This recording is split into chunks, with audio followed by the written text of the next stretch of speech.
Study IQ IAS, अब तैयारी हुई अफोर्डेबल।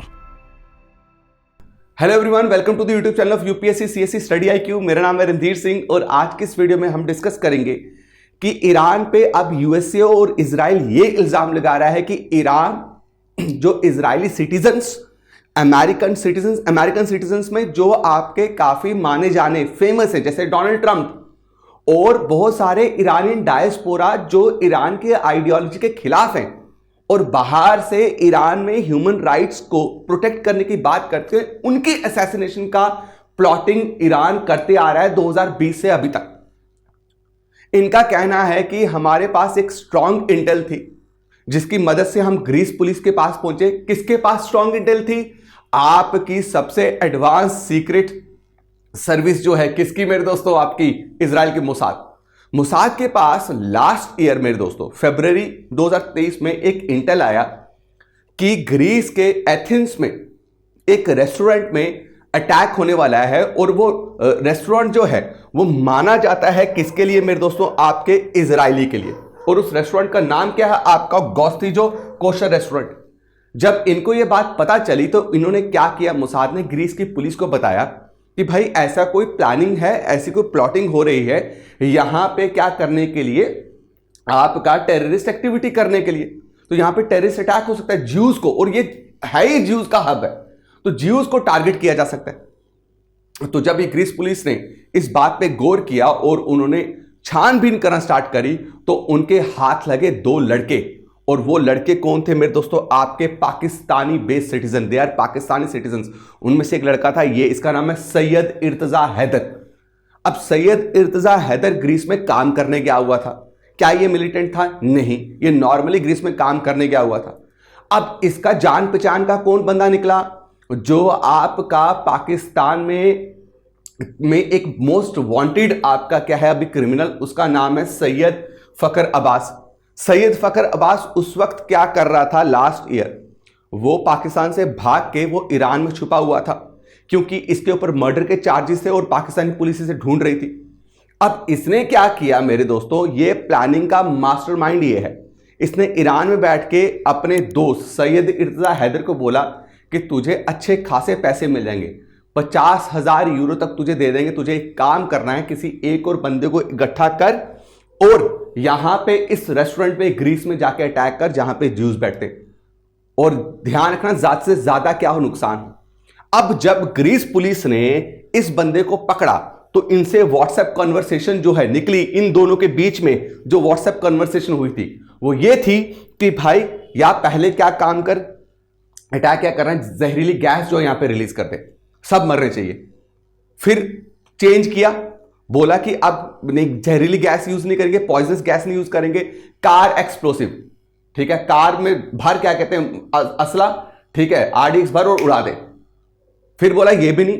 तीसरा फाइनल हुआ कि भाई AK-47 इसको लेके दी ब्लैक मार्केट से। इसने अपने साथ एक और लड़का जोड़ा और प्लान किया क्या? यहां पे अटैक करने का। लेकिन ये पहले ही प्लान क्या हो गया? तबाह हो गया। ग्रीस पुलिस ने इन दोनों को पकड़ लिया और पकड़ने के बाद ग्रीस पुलिस को पता चला कि भाई साहब ये बंदा जो है, ये पाकिस्तानी सिटीजन जो है, ये पाकिस्तान में मोस्ट वांटेड है और ये ईरान में बैठ के इसने ये प्लॉटिंग करी।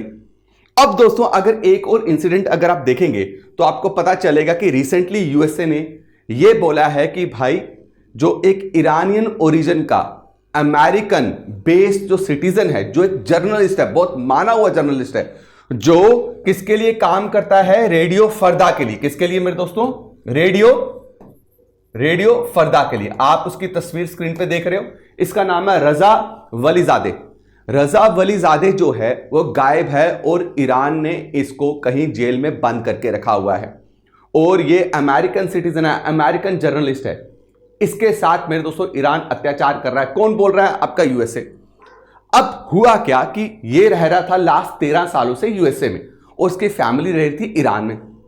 और ये जिस मेरे दोस्तों आपके एजेंसी के लिए काम करता था वो USA agency for global media के कंट्रोल में थी, राइट, जिस न्यूज के लिए काम करता था।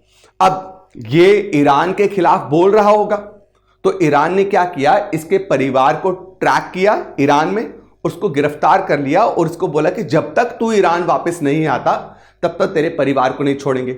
तो फरवरी 2024, इस साल के फरवरी 2024 में इसने एक ट्वीट करा कि भाई मेरी फैमिली को डिटेन कर लिया गया है और बोला जा रहा है कि मुझे जब तक ईरान में नहीं पहुंचेगा मेरी फैमिली को छोड़ा नहीं जाएगा। उसके बाद ये ईरान गया, ईरान जाके इसने अगस्त 2024 में जाके एक ट्वीट करा और ट्वीट करके इसने बोला कि भाई मेरी फैमिली को रिलीज कर दिया गया है, मुझे एयरपोर्ट में पकड़ लिया गया था लेकिन मुझे अब छोड़ दिया गया है। लेकिन अब जो है इसको अक्टूबर के महीने में ये फिर गायब है, इसका कोई कांटेक्ट नहीं है और अमेरिका बोल रही है कि इसके पास स्ट्रांग इंटेल है कि इस बंदे को किसी खुफिया प्रिजन में छुपा के रखा हुआ है और इसकी जो इन्वेस्टिगेशन और इंटेरोगेशन हो रही है और इसको ट्रीट किया जा रहा है कि ये क्या है, सीक्रेट सर्विस, ये आपका कौन है, एजेंट है, सीक्रेट एजेंट है। किसका मेरे दोस्तों? आपका, अमेरिका का। अभी तक इजराइल और यूएसए दोनों मिलकर ये एलिगेशंस लगा रहे हैं कि ईरान जो है वो अभी तक के 33 जो असैसिनेशन प्लॉटिंग में उसका हाथ है। 2020 से लेके अभी तक उसने बहुत सारे जूस को, इजरायली को और यूएसए के फॉर्मर यूएस ऑफिशियल्स जो हैं बड़े बड़े, इवन की इंक्लूडिंग योर डोनाल्ड ट्रंप, इसके असैसिनेशन के प्लानिंग और प्लॉटिंग के पीछे किसका हाथ है? ईरान का हाथ है। तो ईरान ये प्रॉक्सी वॉर खेल रहा है। ईरान जो है मेरे दोस्तों ये डराने की कोशिश कर रहा है। अब ईरान का क्या रिएक्शन है? ईरान ने कल इस पे रिएक्शन दिया। ईरान ने बोला कि भाई मैं ये सारे एलिगेशंस को डिनाई करता हूं। क्यों इसलिए डिनाई करता हूं? क्योंकि यूएसए और इजराइल जो मिलकर ब्लड शेड कर रहे हैं मिडिल ईस्ट में, राइट, इसको ये छुपाने के लिए लोगों का जो आपका फोकस है इससे शिफ्ट हो जाए ताकि ये और कत्लेआम कर पाए, इसलिए ईरान की एक ड्रैकोनियन इमेज दिखा रहे, राइट। गाजा कॉन्फ्लिक्ट से लोगों की नजर हट जाए, ईरान को और ब्रूटल दिखाया जाए जैसे यूएसए करता आया है।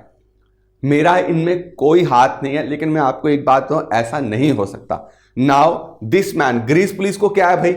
ग्रीस पुलिस को क्या है कि ग्रीस पुलिस इसको अब ढूंढ रही है, राइट। तो ग्रीस पुलिस ने पूरा व्हाट्सएप कन्वर्सेशन निकाला हुआ है ना, तो कहीं ना कहीं दे आर इन्वॉल्व। लेकिन ईरान जो ये रिएक्शन ईरान ये कर रहा है, राइट, ईरान कह रहा है कि भाई आपने मुझ पर अटैक किया, आप मेरे ईरानी सिटीजन्स को टारगेट कर रहे हो। जैसे आपने किसको मारा, अगर आपको पता हो मेरे दोस्तों, he was a very famous nuclear scientist, very famous, Mohsen Fakhrizadeh, right, बहुत फेमस। अब ईरान का ड्रीम है कि वो न्यूक्लियर पावर स्टेट बने, राइट, उसके पास न्यूक्लियर बॉम्ब हो, और उसके इस ख्वाब को हमेशा तोड़ते आ रहा है कौन? America, with the help of Israel. और इजराइल में कौन? मोसाद। तो ये 100% माना जा रहा है। आप मोसाद के पीछे पढ़े, आप जो भी उन्होंने ऑपरेशंस किए हैं उनमें से बहुत सारे ऑपरेशंस ऐसे हैं जिसमें उन्होंने किसको टारगेट किया? ईरान के न्यूक्लियर साइंटिस्ट को, क्योंकि ईरान के न्यूक्लियर साइंटिस्ट जो हैं दे आर वेरी एफिशिएंट। और ये बंदा जो है ईरान को न्यूक्लियर पावर कंट्री बना सकता था, जो इजराइल के लिए बहुत बड़ा खतरा होता है मिडिल ईस्ट में। अगर ईरान न्यूक्लियर पावर कंट्री बन जाता है, ईरान न्यूक्लियर नेशन बन जाता है, इसलिए मोहसन फखरीजादा को क्या कर दिया? इन्होंने मार दिया। अब अगर आप देखेंगे, ही was a very famous general of what? Your Iran army, है ना, ईरान रेवोल्यूशनरी ग्रुप का बहुत फेमस ये जनरल था, इसका नाम था कासिम सुलेमानी। कासिम सुलेमानी का अगर आप पढ़ेंगे तो मोसाद का डायरेक्टर जो है वो लगातार बोलता जाता था कि भाई इजराइल को ये बहुत बड़े लेवल पे नुकसान पहुंचा सकता है। He was also assassinated. अब इजराइल पे ये इल्जाम है, कौन लगा रहा है? ईरान, कि पूरी प्लानिंग एंड प्लॉटिंग उसको मारने के पीछे जो है मोसाद है। और मोसाद को कौन बैक कर रहा था भैया? यूएसए बैक कर रही थी। तो आप हम पे इल्जाम लगाने के बजाय हम आपको बोल रहे हैं कि many of our officials they are killed by Mossad. तो अब ये जो चल रहा है बच्चा, ब्लेम गेम चल रहा है। लेकिन 100% ये सही है कि इस बार 2024 का पहला किसी अमेरिकन जर्नलिस्ट को डिटेन किया ईरान की तरफ से। He is detained in Iran. और ये प्रॉब्लमेटिक दोनों के लिए हो सकता है। हालांकि अभी यूएसए ने पूरी तरीके से किसको बोल दिया? आपका इजराइल को, यार कि फुल फ्लैश वॉर मत करियो, इनके जितने भी आपके न्यूक्लियर साइट्स हैं उनको अटैक नहीं करना है, क्योंकि इजराइल बार बार ये बोल रहा है कि मैं चाहता हूं इनकी न्यूक्लियर साइट्स को अटैक करूं, क्योंकि अब जो ईरान जो है वो बहुत पास है न्यूक्लियर बॉम्ब बनाने में। अब उसको सालों नहीं लगेंगे, कुछ ही दिनों में वो न्यूक्लियर पावर कंट्री बन सकता है, तो let me blast, let me destroy the nuclear settlements of Iran, जो उसने पूरा निशाना लगा के उसने मैपिंग कर दिया है। लेकिन यूएसए बोल रहा है ये मत करना, अगर ये करोगे तो इसके रिपरकशंस बहुत बुरे होंगे, बिकॉज ईरान का जो एलाइज हैं they are becoming very strong. तो आप समझ रहे हो जो अब गेम क्या चल रही है कि इंटरनेशनल प्रेशर डाला जाए ईरान पे ताकि ईरान बो डाउन करे।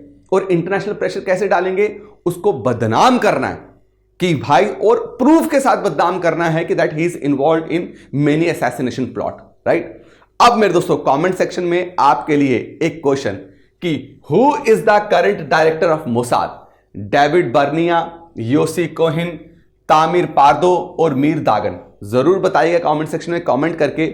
और कौन सी आपको वीडियोस जो हैं जियोपॉलिटिकल सिनेरियो में चाहिए वो भी कमेंट सेक्शन में जरूर कमेंट कीजिएगा। थैंक यू सो मच, धन्यवाद, जय हिंद, जय भारत। स्टडी IQ IAS, अब तैयारी हुई अफोर्डेबल।